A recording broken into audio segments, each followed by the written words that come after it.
What is up, everybody? It's Dr. Vibe here, host and producer of the award-winning Dr. Vibe Show, the home of Epic Conversations.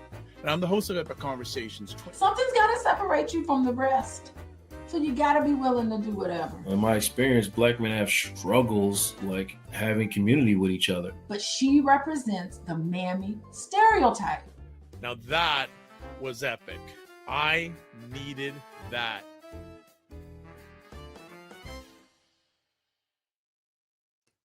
What is up, everybody? It's Dr. Vibe here, host and producer of the award-winning Dr. Vibe Show, the home of Epic Conversations. And I'm the host of Epic Conversations, 2018 Innovation Award winner, 2020 Best Podcast News Award winner given out by the Canadian Ethnic Media Association. I also co-host and co-produce the only online show in the world for dads, fathers, and male caregivers that's sponsored by Dove Men Plus Care. And being part of that movement, we've reached out directly and indirectly to over 400,000 dads, fathers, and male caregivers, not 400,000, 500,000, 500,000 dads, fathers, and male caregivers around the world. And as always, I'd like to say you're blessed, highly favored, a magnet for miracles, and a solution for someone's problem. I want to say thank you so much for taking the most important thing, your time to hang out with us.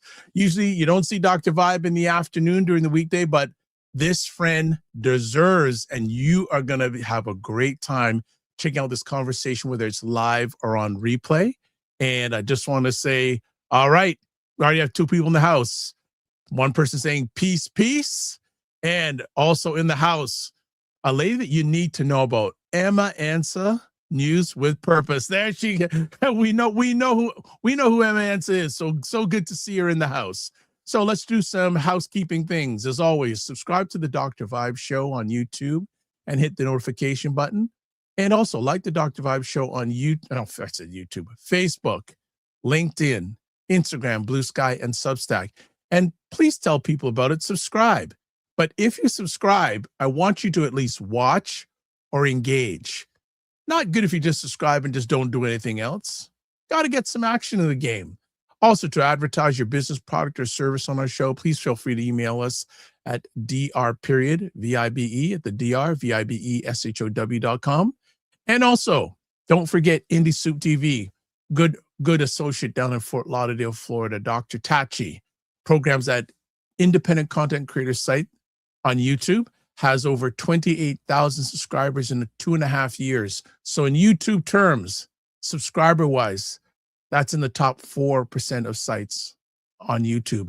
And a lot of this content that I do is on that platform.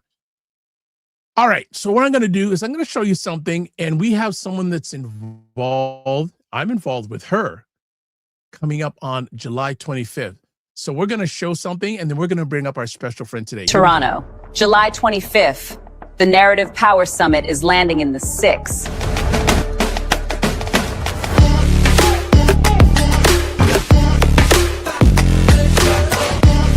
This is about ownership. This is about controlling our story.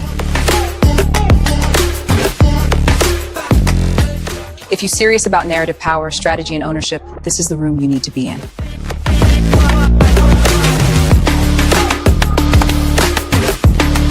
To get your tickets, go to africandiasporanews.org/Canada. I'll see you in Toronto.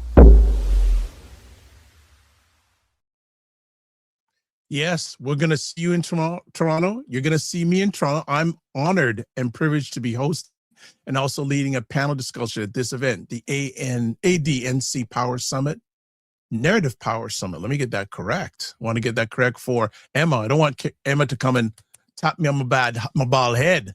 So it's on July 25th in Toronto. Get tickets and find out more information. There's the link there. I mentioned that we have someone that's going to be at that event you need to check out. And I've been watching this lady over the last few days, and I said, it's about time we get Demetra Kaye in the house. Demetra Kaye is going to be part of the Narrative Power Summit, but we have her right here, right now with us today. So good day. How are you? I am fabulous. I am so happy to be here. And thank you so much for inviting me to have a conversation with you. Fantastic. Well, I want to thank you back. And no joking aside, people, we have to thank Emma for making this happen. So Emma, huge thank you for that. Can you just share a little bit with our family about you? Oh gosh, how much time do you have? No, I'm just kidding. Well, of course, I am Demetra Kaye. I'm on my own channel, the Demetra Kaye, on a show on YouTube and Facebook. Of course, you can find me on the African Diaspora News Channel. I am there 3 days a week on my show, 3 days a week, Sunday through Tuesday on my channel, 5 p.m. Central Time, and 11 a.m. Central Time, Tuesday through Thursday on the African Diaspora News Channel. But more importantly, there's a lot of things. I don't know where I start. Well, professionally speaking, I am a public relations professional, where I teach people how to be more verbally and visually appealing. And if you want my services, you can go to DemetraKaye.com, fill out an inquiry, and I will get back to you. I am just a lover of Black people. Not just Black Americans, but all over the world. And I have used my gifts and talents that were born to me from my mother and father and given to me from God to really just speak out, not necessarily about injustices, but to our people in hopes of educating us, along with myself, right? I don't know everything about who we should be, who we used to be, and, who we are now. So that's just a little bit. Well, I love that. There's so many things I want to lightly touch on before we really get into it. We already have something in common, other than being from the motherland. But after I graduated from university, I took a year-long course in public relations. Very interesting, very vast field. And very. I didn't take the traditional approach of, doing the press releases. I can do all of those things, right? But I just feel like there's a lot of people who do not know how to, let's say, interview, right? Just like when you ask me, tell me about yourself. When I work with people, and I'll say that right off the top. So tell me about yourself. And they're, well, I'm like, you don't know? You don't know about yourself? So that's what I help them do, right? And to present, be more visually appealing too, because some people show up on the scene looking kind of, they need some help. Then what brought you into the world of live streaming? And family, please subscribe to her channel.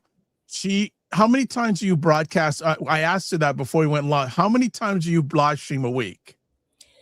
6 times. Okay. Or 6 days. 6 times a week. Mm-hmm. Yeah, Wow. so 3 on my channel, and then 3 on African Diaspora News Channel, and twice on Tuesday. What brought you into the world of live streaming? It's a funny story, actually. So back in the day, I'd say about 2015 or so, the Honorable Minister Louis Farrakhan, he put out a call to us to not celebrate Christmas, right? So it was down with Santa, up with Jesus. And so I would go around along with my daughter. She was my so reluctant videographer, if you will. She was using the camera phone. And so I would just make videos and say, hey, let's not celebrate Christmas. Let's save our money. Let's practice group economics. And so some of those videos went viral. Now, mind you, this was before live streaming became a thing on Facebook.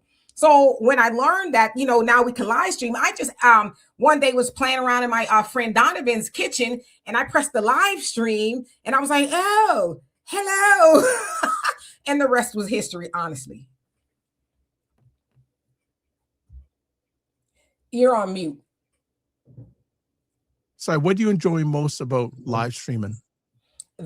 I enjoy being able to have live conversations. So on my show, on the African Diaspora News Channel, on my own channel, I do something what I think is kind of unique, is I try to read all of the comments. Now, because my audience is growing a little bit, I don't really like to call them audience. I like to call them my family members because I do love them so much.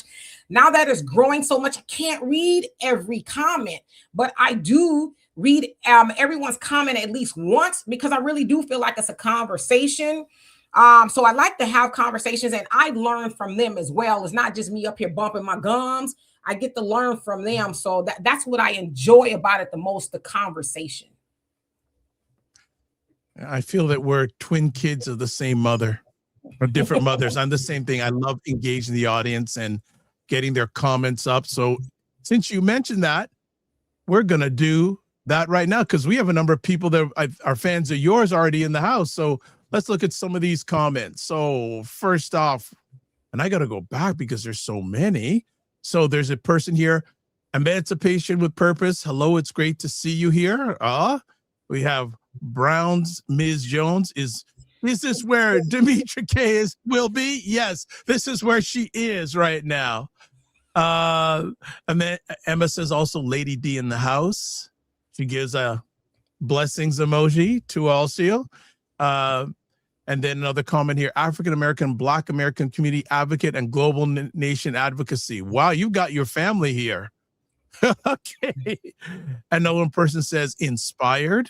Also says love you all. Love it, love it, love it. We're getting right into it. Lots of, man, you got them here. You got them here. Well, I appreciate them being here. Like I said, they're my family and I love them. And I think they love me too. Well, I have a feeling that's a given that they love you, period.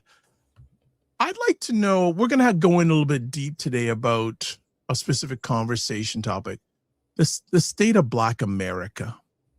And when I was watching, I said, oh, I'm so happy that Demetra, because she has such a great scope on this. So my first conversation piece would be, when you hear the state of Black America on March 11th, 2026, what's the first word or image that comes to your mind and why? The first image is, or word is awakening. That's what comes to my mind regarding Black America, because the awakening is really, it's on our part and it's everyone else's part. Because Black Americans, we are so dynamic as we have an interesting history, one that we wouldn't have willingly participated in right here in America as far as the institution of slavery. But even on those plantations and after the plantations, we have managed to survive. And we are an ever overcoming people because there's so many roadblocks and things like that. But I like the word awakening because we are really starting to wake up to the greatness of who we are, because again, we've been taught that we weren't, we were taught that we started from slavery as slaves, but we're starting to learn, obviously, that that's not our beginning. And we're also realizing that we are who we're looking for. We're not looking for anybody else outside of us to save us. So awaken. And I noticed that because with all the stuff that's going on in America, I notice a lot of Black America's not commenting, not saying nothing. They're just letting things be and doing their own business. Yeah, and in regarding what's going on, of course, we know that President Donald Trump, he took office last year, and it's been a lot. It's been a lot going on. But I guess going with the term awakening, it has been an awakening for a lot of other people outside of Black Americans because, in a sense, we have been going to everybody else's burning building, whatever it was. We are there to help. Here we are to save the day. But then we realize, hey, we ain't got to show up to every fight because every fight doesn't show up for us. And so while we are abstaining from what's going on with the ICE raids and all the other things, it's not to say that we necessarily agree with it. Some of us agree with certain aspects of things, but we're just like, hey, don't mistake our absence for it being just about you. Our absence is now really about us, right? Now, you've heard this term delineation. That means a whole host of things. But from my aspect, it means that we are now concentrating on us because Black Americans, we have to build our own community now. We've been told to do that for so long. So again, from my point of view, it's not about hating everybody else. It's just that, hey, y'all got it from here, right? Nice. Let's catch up with the comments because Demetra wants us to. So Al B. Chill says, definitely here to support Demetra. Don P. Ben Yahulada, I hope I get that right. If not, it's my head, not my heart, says, Salama, Demetra Kaye. I also have here Ernest Yes. says, I'm here for you, sister. I'm here for you, sister. Also, Ernest says, which that's what we're supposed to do. Mind our own business until further notice. And Don P says, the awakening is the awakening by the Most High to our true heritage. Them dry bones are waking up. That's right. Ernest also says, we don't have permanent friends. We just have permanent interest. And then also the Black man in America and woman in America has realized that we are on our own. Yeah, and that's the awakening. We have finally realized, because we have been taught that, you know, we have to have all these alliances. Well, an alliance in a sense alludes to a friendship, and when we are friends, that means that we do for each other. But Black Americans have realized, as I said, we really don't have any friends. And as I said earlier on the African Diaspora News Channel, sometimes we're not even a friend to ourselves. So we're awakening to all of those realities. Got it. I have a 3-part question here that I'm going to ask you. And it's not that crazy, but so if you had to give Black America a report card right now in 3 areas: economically, politically, and socially, what grades would you give, and what reasons would you give those grades? Well, if I'm being honest, economically, I'd have to give us an F, because right now we give 97% of almost a $2 trillion spending, earnings away to everybody else, keeping 3% of that. And we do not have the businesses and schools and things like that that we need. So, I mean, just, and these are facts, not mine. I'd have to give us an F. And then you talk about politically, well, we got to get an F there too, because the Black Americans predominantly vote for a party that does not vote for us. That party being the Democrat Party, they do for everybody else but Black Americans, and they can only do that because we give them our votes. And so if you are giving your votes to somebody who is practicing benign neglect of you, you have to get an F. Now, socially, I have that. What exactly socially are we speaking of?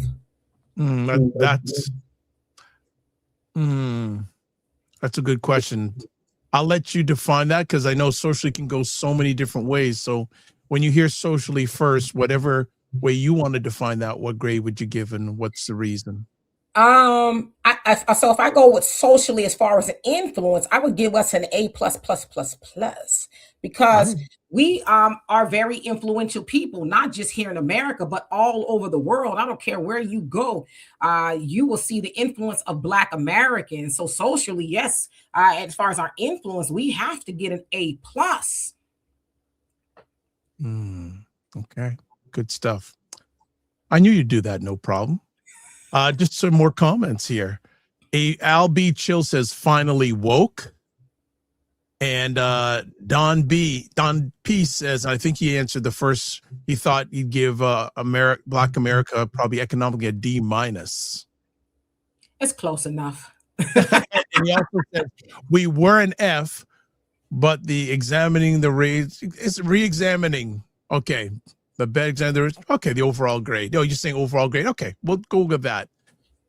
I want to talk also too, does Black America feel different now than it did 5 or 10 years ago? Oh, absolutely. We feel different. Because 5 or 10 years ago, I would say most of us were on the Democratic plantation. Now, when I say the Democratic plantation, it's, vote blue no matter who. We ain't really asking for nothing. If you take somebody like Barack Obama, I know that was 2016, so about 10 years ago at this point. A lot of us, and I say us, I mean me, we voted for him. And Ann Coulter, she is a extreme right-wing conservative, right? She made an excellent point. She says, Barack Obama ran around saying hope and change, hope and change. She says, but nobody ever asked him to define what hope and change is. And when I heard her say that, I was like, she's right. We never asked her to define that. We was just hope and change. We had it all over our t-shirts and signs and bumper stickers and stuff. But then we finally realized what that meant. We hoped that the Democratic Party would change their minds about actually doing something for us. So yes, back then we were on a, we shall overcome and, all that. And now we're like, wait a minute, nah, I'm not going to keep showing up for them. They don't show up for us. So, and that's not good for the Democratic establishment, because we are starting to ask questions. And I came up with this, I think I did. What's in it for Black America, right? WIFBA, what's in it for Black America? We are now starting to say, what WIFBA? What's in it for me to do that? So yes, we're thinking a lot differently. If you had the opportunity to speak with the powers of the Democratic Party, what would you tell them they need to do when it comes to Black America?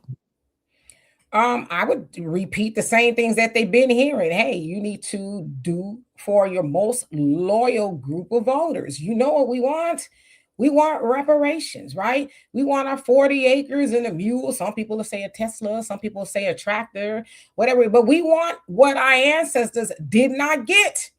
And that was paid for the stolen labor and all of the things that they did not get, the stolen land, the gentrification. We want all of that to stop. We want a hate crime bill. We want you to show up for us like you show up for everybody else. That's what I would say to them. So it would be the same old thing, nothing new. Okay. I want to jump over to the area of economy. Mm-hmm. So reports show Black unemployment is back up and around recession levels, even with the broader economy isn't calcified that way. How do you see the impact of Black unemployment impacting Black real life? I listen, I was unemployed before. I've lost a job, and it's terrible. But I would say the upside to that is we can do for self. We have been called to do for self for a very long time. Now, the Honorable Mr. Louis Farrakhan said, especially when he was talking about Kanye, when, them people took all his wealth when he got in trouble with them. Well, the Honorable Minister Louis Farrakhan said, if they could take it from you, was it ever really yours? So if they could take a job from you, did it belong to you? What belongs to you is what you own and control 100%. And so we know that Black folks, right? We are the descendants of pyramid builders. Do what you want with that. But if you look at the picture behind me, that's Madam C.J. Walker's home, right? She was the daughter of a slave. She was a washerwoman where she would wash white people's clothes. Her hands were just, cracked and bloodied. And she says, I can't do this no more. And she built an empire. Some say the first multi-level marketing system, if you will, where those people there, that's just some of the people that she employed. And they were butlers and maids and mammies and all this other stuff too. So I use this picture as an inspiration that if she could do it, the daughter of a slave right out of slavery in Jim Crow, what's our excuse? So yeah, it's terrible to lose a job. But the awakening, right, we're going with that word, is that, okay, great. Build something for yourself. If we built the plantations, built Washington, and a whole host of other things, what's wrong with us now? We can't build nothing now? Nice. Okay, more comments. Don P. says, if you want to save this country, you must pay what you owe. And todas, we have healed Babylon, but she would not be healed. And Emma's giving her 100, saying, you're on fire. You're on fire. Love it. Love it. Love it. Also, what are you hearing from Black workers and entrepreneurs about job security, layoffs, access to capital right now? Well, I know a whole lot of Black entrepreneurs, right? Especially that of Brother Phil Scott, right? He is an amazing Black entrepreneur. And he comes to my mind because he has built, a media entity. He has. And he has not only been able to take care of himself and his family, but he has made it to where others are able, like myself, right? I get a check from Brother Phil Scott, right? I'm an employee. So what I'm saying is I've people like that, they're inspirational to me because it's not easy. He would tell you himself, this is not easy. I'm sure he has some sleepless nights, but I'm sure he would choose it 1,000,000 times over than to have to be answering and to massa per se or whatever. So on the entrepreneurial side, I hear that, yeah, it's a little, and I'm an entrepreneur too. I got to get it out the mud every day, right? I don't punch a clock per se. It's exciting and it's scary, but most of us would choose it 100 times over than to go back to where we were. I used to work for corporate America, and I had a stomach ache and was stressed every day that I walked into that bank. I used to be a personal banker, and yeah, it was terrible, right? So most entrepreneurs who are Black are hopeful because they see the possibilities of fending for yourself, feeding yourself, and not having to ask permission. Can you go on vacation? Whatever it is. So as far as capital is concerned, again, we know that we as Black Americans, we have the money. Unfortunately, we misappropriate it. So when we start having the conversations more about building Black businesses, it is said that if we were to keep 10% instead of the 3% that we keep, if we were just to keep 10%, we could build more businesses and hire more Black folks, and we won't have to worry about, Elon going up there and Doge and slashing all these jobs. That would not even be our concern because we got our own thing going on. You talk about Elon and job cuts, and we all know the impact, especially on the slash of federal government jobs, especially on Black women. It's been catastrophic. What are the real world consequences of these rollbacks on Black families? Just the way it is on white families, of course, you don't have income, then you can't take care of yourself. You start missing the mortgage or the rent, car payments, the food on the table, ain't no steak with the beans and rice, all those things. So listen, like I said, I've been unemployed. I've been there before. I've been to where I'm like, I got $10. Listen, I'm gonna keep it real with y'all. I had a master's degree and I was working at Amazon warehouse. I scrubbed toilets too. Okay. Until I see one thing I ain't gonna never do is lie to kick it. I don't want nobody ever to think that Demetra Kaye sitting up there here and I've always had it together. Nah, as my brother always says, also going through it, I also gone through it. Okay. So yes, until I rearranged my understanding, I was like, nah, you ain't finna be working at no Amazon. And listen, I always say if I had to go scrub a toilet, house clean, I would do it again. I come from domestic. Both of my grandmothers were domestics for white people. So I'm not ever gonna say I'm above it. So I know what it is to lose a job, but yeah, so what we do is we rearrange our understanding. You either go get another one or you make your own. And one thing about a Black woman is we are the very most resourceful people amongst them on this earth. Even when we was freed reluctantly off of those plantations, they still came back to get us. Could you watch my babies? Right? Madam C.J. Walker, she created all that. So if we could do it back then, we could do it again. I want to ask you, as you're really passionate about this on regards to Black, what is your message to Black women at this moment in history? My message to Black women is remember who you come from. Remember who you are. See, that's the problem. Everybody wants us to forget we come from pioneers. We come from fighters. We come from people who survived the worst of it all. Remember who you are. Tap into those roots. Remember those things. We don't come from a weak people. One thing, the least weak person on the planet is a Black woman, right? We've endured and we're enduring so many things, but we still find a way to make $1 out of 15 cents. You could give us a one bean and a piece of bubble gum and we're going to make a meal out of it. So remember that. Don't let society and everybody else tells you weak. You need somebody to dangle a carrot in front of you to make sure you get by. Because my grandmothers, like I said, both of them was domestics and they owned homes. And when they left up out of here, they left their children and their grandchildren something. And they did that by scrubbing the floors. And listen, my dad's mother, my grandmother was a nanny for Jamie Lee Curtis. Okay. Oh, wow. Yeah. But so my grandmother, she wasn't a defeated woman. So we don't come from defeated women. So we got to unlearn that because it's disrespectful to them. Well, being a Black man, I'd also want to know, what is your message to Black men at this time? My same thing. You remember who you are, right? My father, who recently passed, my dad worked for himself his whole life. He was a mechanic. He had a job at Ferrari. starting out, and they accused him of scratching the car, and they fired him and withheld his check. He had to sue them, and they paid him his money. But he said from that point, especially when he joined the Nation of Islam at 19, I would never, ever be in a position to where a man could fire me and call me a liar and withhold my money. So he worked for himself to the day that he passed. So I say this to Black men, remember who you are. We built this joint. When I say this joint, I mean America, right? We built this, okay? Now, I know society tells Black men, you ain't this, you ain't that, you are no good, you a baby daddy. Don't you ever forget who the original baby daddy of America is. That's the white man. It ain't you. That's them, right? So you are kings. You come from kings. You don't start from the plantation. So get up off it. And it's also said that the Black American community is matriarchal and that the Black woman is at the helm of the community. And that is true. And maybe it shouldn't be that way. But listen, as I said, I'm a Black woman, as you can see, and I don't have a problem with a Black man saying, I got it. Hey, boo-boo, I need you to sit down. I got it from here. See, that's what we waiting on y'all to do. And I'm not saying that there's Black men that don't do that. They do.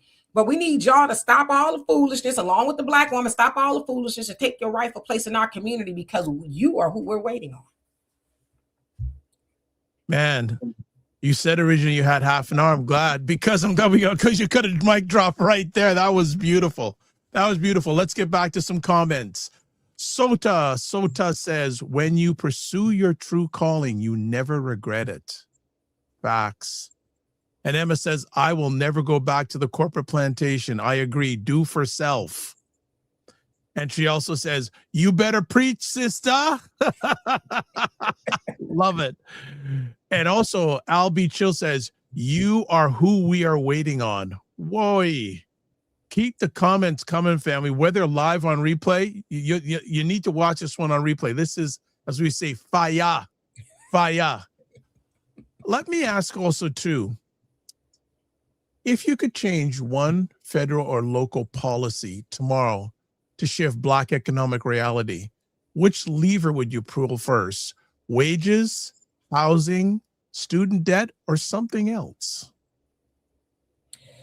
If I could shift, so is it something that's already existing or something that could be created? Let's go with what exists. Well, there's not a lot that exists specifically for Black Americans.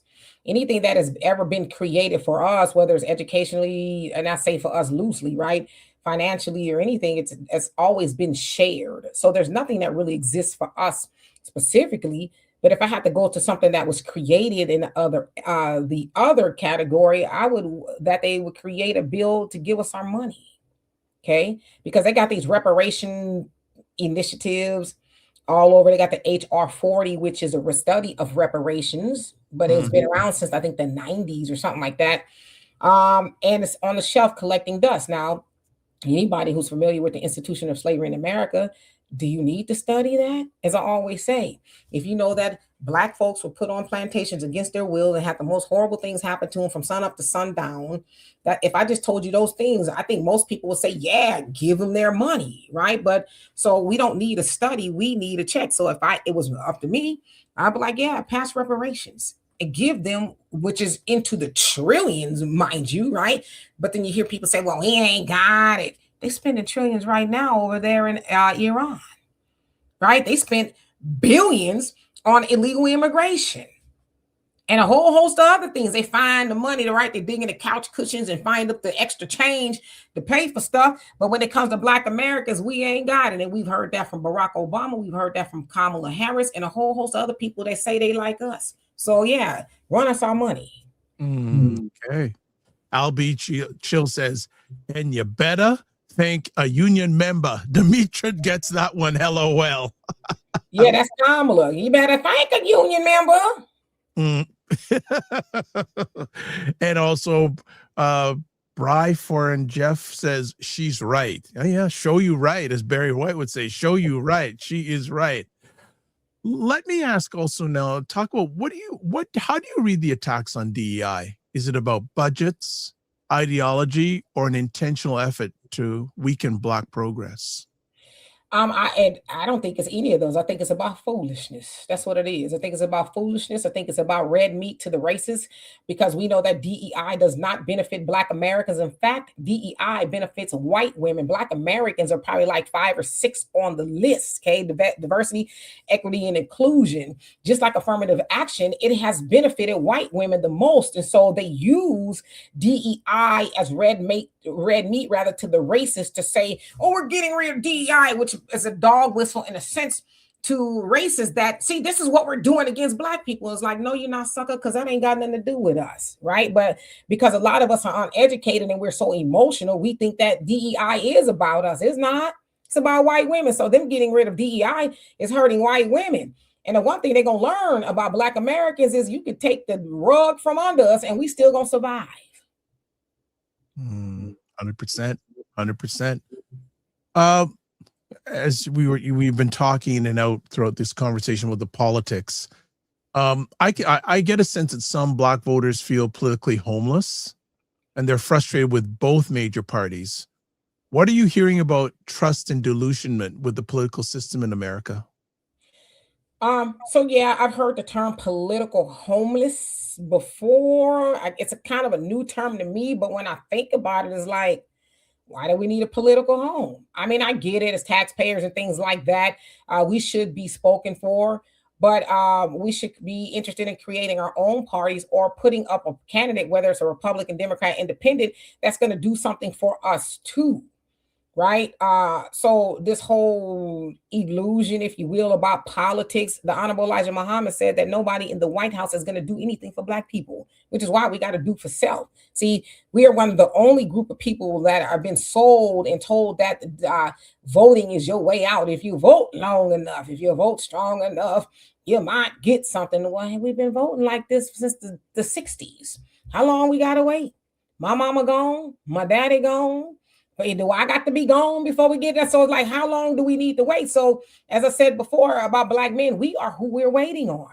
We don't need a political party for us to walk in our greatness. When we start walking in our greatness, then these political parties will start listening. Got it. Then let me ask, given the rise, especially in America, and especially with this upcoming midterm election, the rise in suppression tactics, digital disinformation, and attacks on teaching history, what does protecting Black political power need to look like now? How do we protect our power? Well, we protect our power, first of all, by not giving it away, right? We keep it. Whether it's teaching history in school or whatever, I don't care what them people teach about us, because they're not going to teach you right. See, we protect it by we keep it. We don't give it away. Give it away, our power says, oh, school system, I need you to teach my Black child about who they are. Nobody else does that. So we keep our own power. We don't concede power to them people, because they're not going to treat us right. They never have and they never will. And we got to stop expecting and thinking that if they do something for us or they teach us about us, then we matter. No, we matter because we say we matter, not because of them. There we go. Then do you know are you familiar of any Black-led organizations or coalition building that give you hope about the future of Black political power in America? You said Black coalition building? Oh no, so Black-led organizations. Oh. Do you know any organizations or coalition organizations that give hope for the future of Black political power in America? So if it's talking about politics, I don't know of any, because the ones that they say are for us have never been for us. NAACP, CBC, I don't know, someone say the Urban League and all these other ones. Have they really been for us? If you could go look at any of their web pages or social media pages right now, you'll see them talking more about the ICE raids than they are Black people. So no, there's no political organization right now that I feel hopeful about that's supposed to be for Black Americans. No. Mm-mm. What would an organization that looks effective look like if you have a vision, an effectively run, not only internally, but externally, Black political power base in America? Well, if you say that you are for Black, you have the word Black, I know the NAACP is color, but then if you know anything about the NAACP, they weren't really created by all Black folks. There was some other people that weren't Black involved in that. But I would just imagine if you say that you are for Blacks, you should be for that. These organizations are for everybody but Black Americans. When I say everybody but, I mean everybody but. We don't get a crumb, a leftover, nothing. We see them, like I said, I don't agree with the ICE raids and how they're going about it. I think that it's jacked up and it is humane the way they're going about it. Now, I do agree if you're here illegally, yeah, you should come back legally, right? But you run around talking about, down with ICE and you champion more for Latinos, or I'll just say illegal immigrants because there's a lot of people who are here illegally. You're champion for them and you ain't got a word for Black Americans who are here legally. I mean, these fools is even, excuse me, but that's just what I think they are. But they run around trying to talk about birthright citizenship means everybody. It wasn't no immigrants here when the birthright citizenship was given out. It was talking about the, I hate to quote Trump, but the babies are slaves. And now our own organizations, they fighting for birthright citizenship for people who wasn't even there then. It's interesting. Let me ask, what is your audience saying about the whole immigration situation? What are their thoughts on it? Well, my audience, also my family members, that's what I like to call them. A lot of them don't bite their tongue. Okay. Some of them are a little bit more austere with it than I am. Again, I agree with ICE. ICE has been created to make sure there's no foreign entities here that may do ill will here, right? Well, I understand ICE became a thing after 9/11, so I get the purpose of it. You can't go to anybody's country and just be there, right, without checking in. Most of us has gone to different countries before you even get in the country. What you here for? Who you going to see? Where's the address? How long you going to be here, right? They ask you all these things. So to think that people should be able to come over here and just stay is wrong. But the other thing is when people come over here illegally, that hurts Black Americans because we have seen them get what we have been told we cannot have. So a lot of them, they agree with ICE, right? I agree with the notion of ICE. I don't agree with the actions and, roughing people up, because I don't agree when the police rough us up. But yeah, they don't hate ICE. They're okay with ICE. Yeah. Okay.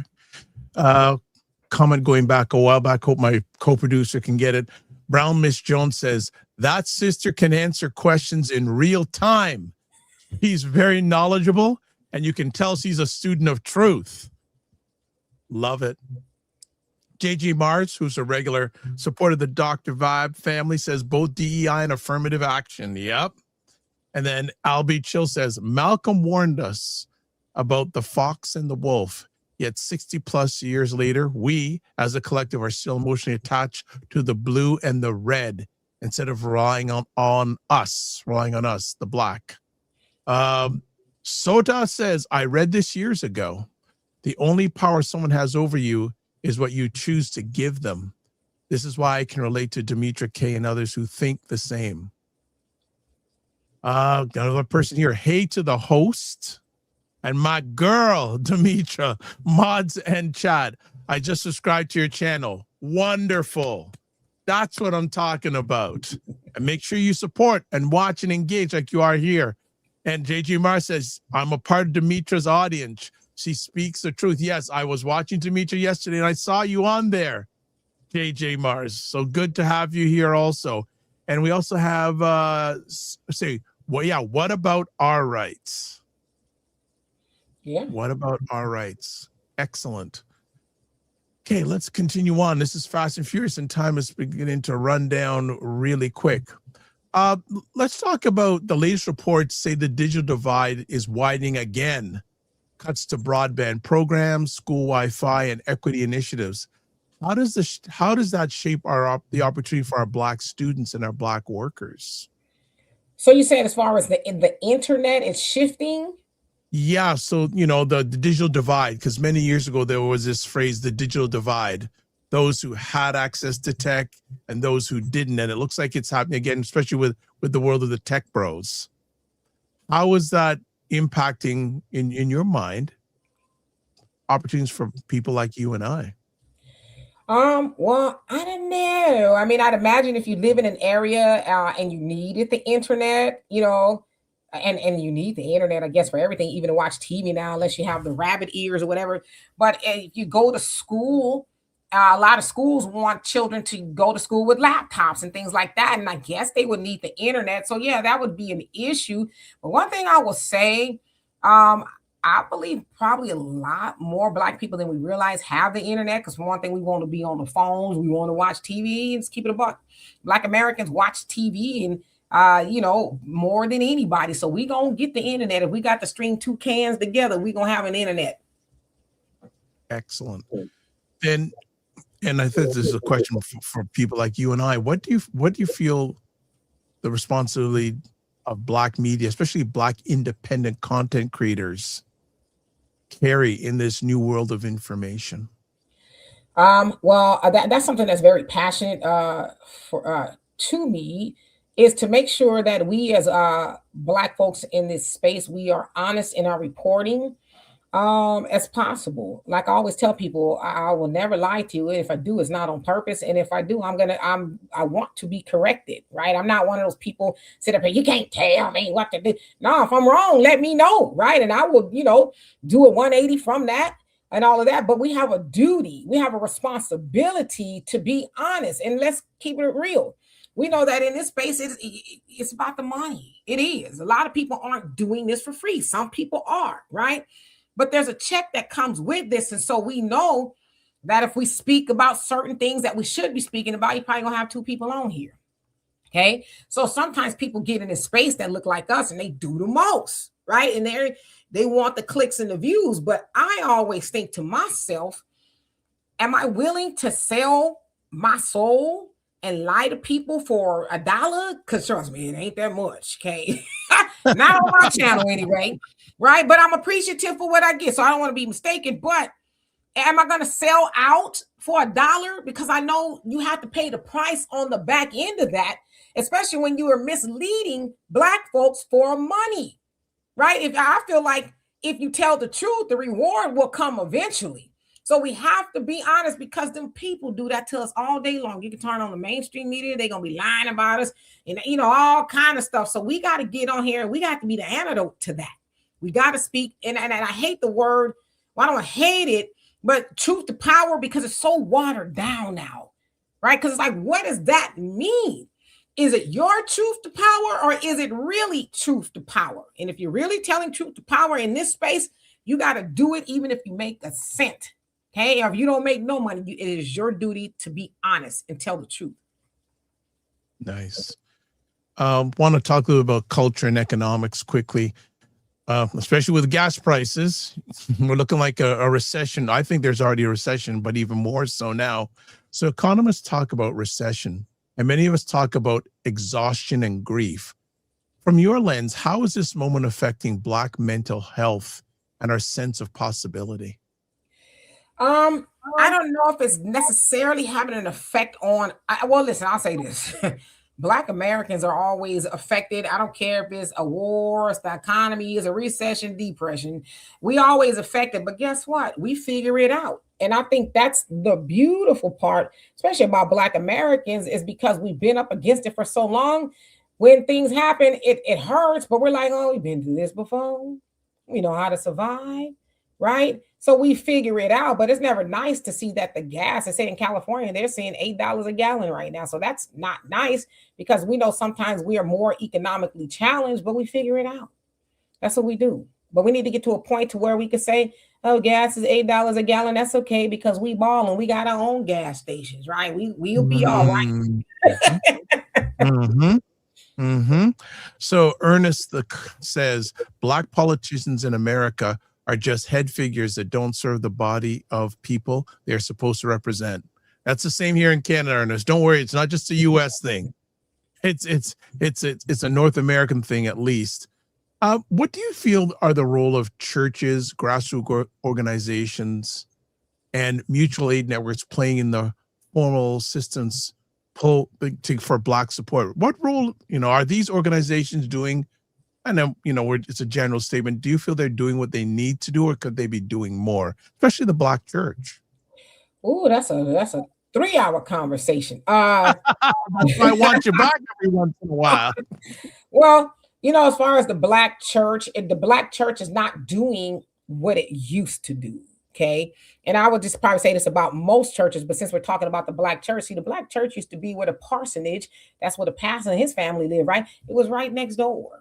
It was within arm's reach. You can go and knock on the door. Hey, pastor, I got an issue. Nowadays, you got to go to the armor bearer. The armor bearer's got an armor bearer, and the armor bearer's got a secretary, and that secretary's got a secretary to go even talk to the pastor. See, he used to be able to assess the pastor, and he was able to help come to your home and all of that. Nowadays, he's next to Jesus. You got to make 5 appointments. So I say all that to say, the church used to be a pillar in the community where you knew it was a source of relief, prayer, and they even had a little bit of a benevolence fund, right? If you couldn't pay your light bill, yeah, sister so-and-so, I got you here, go on and write her a check. So they don't do that anymore.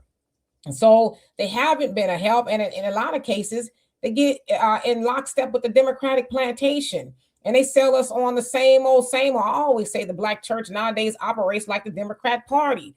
Just hope and pray. Like, nah, we need the Reverend Ikes, like back in the day, when he would preach about prosperity and what's wrong with you, use this, you can have anything you want type of thing. But they, they keep us, they have to, because in the black church, if they wake up the congregation ain't going to be there, because in the congregation is like, oh, you mean to tell me God has given me everything I need? I don't need to come here and listen to doom and gloom for 2, 3, 14 hours if you're in the black church about how if you just keep on holding. Nah, you need to tell these people God has given you everything that you need.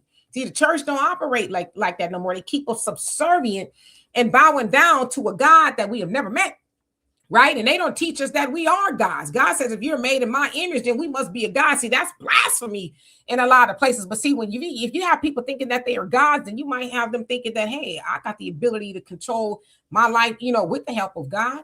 So the black church, in a lot of cases, especially now, has kept the black community subservient, and it's not right, because that's not the will of God.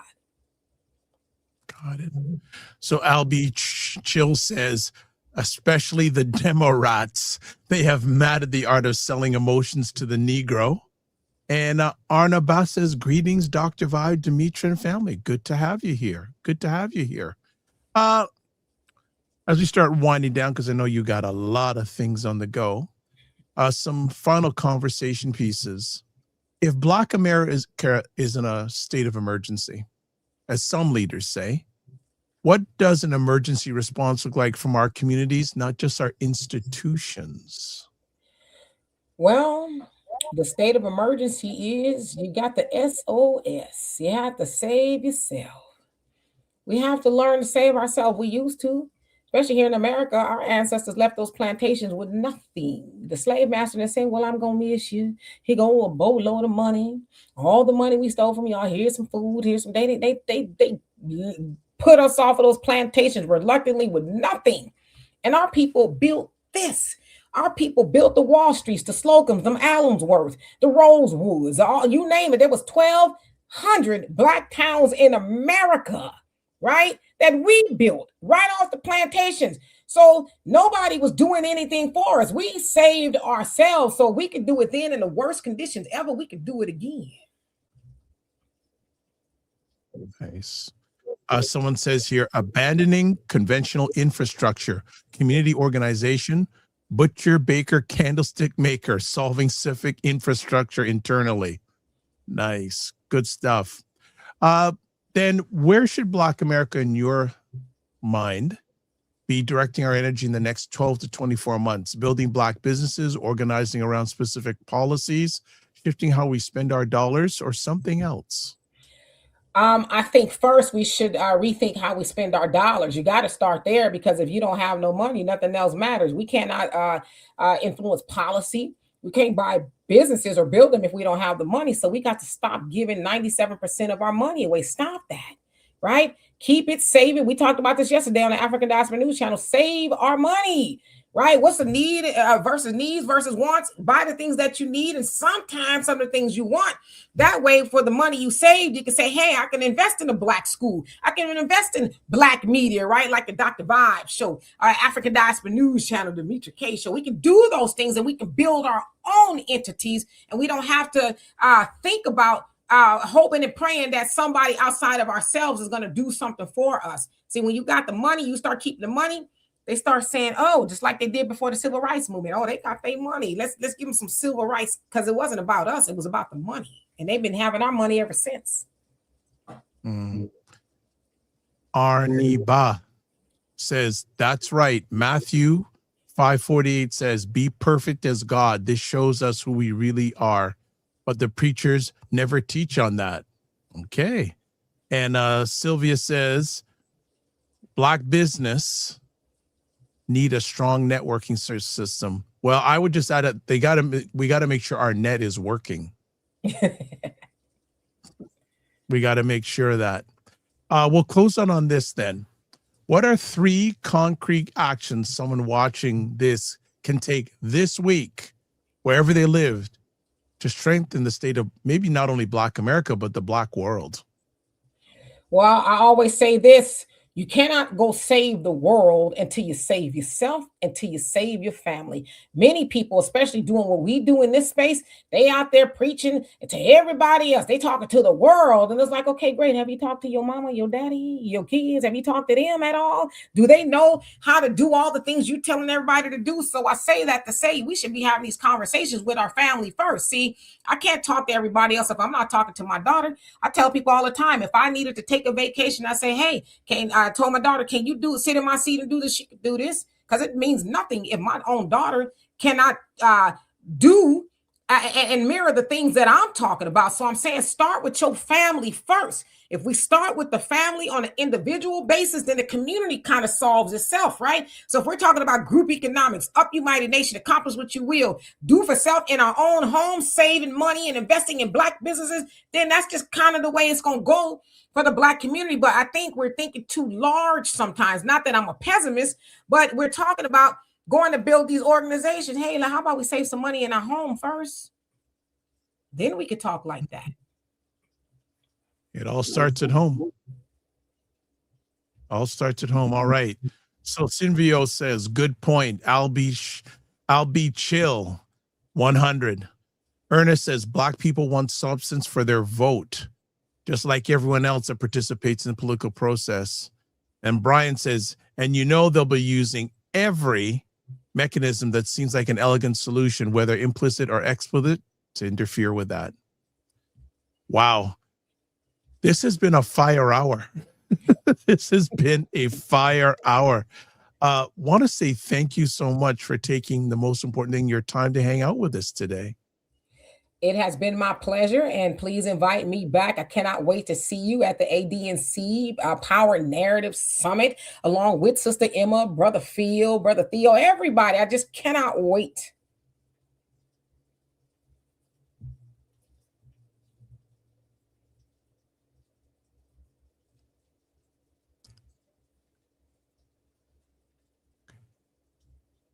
Okay, so we may have lost Demetra for a moment, but what I'm also going to do is just make sure that you find out where you can find her. So this is her YouTube channel. Subscribe. Please subscribe to the YouTube channel. Please and thank you. Yeah, and you won't be disappointed. I haven't been for the last few days, been checking out, and I'm getting educated. So support not just independent media, independent Black media. So anything that Demetra's tied on to, with Philip Scott, a whole bunch of the content creators, get some real truth and real news. Check it out. Get some real truth and real news on everything that she does. And also, there's her website, also DemetraKaye.com. Check that out too. I have a feeling she can help you. Something tells me that she can help you out. So check that out also. What's up next for you on your journey? Anything we should be looking out for? Well, that's, God willing, you'll be seeing me more of everywhere. Of course, we'll be in Columbus, Ohio in May. Us being the African Diaspora News Channel, Brother Phil. We cannot wait to come to Toronto, Canada. I always have a whole lot of things going on, but yeah, just I'm gonna be everywhere. I'll always be here. Absolutely. And I'm also going to put up on the screen the information for the ADNC. It's there for you. And some more comments.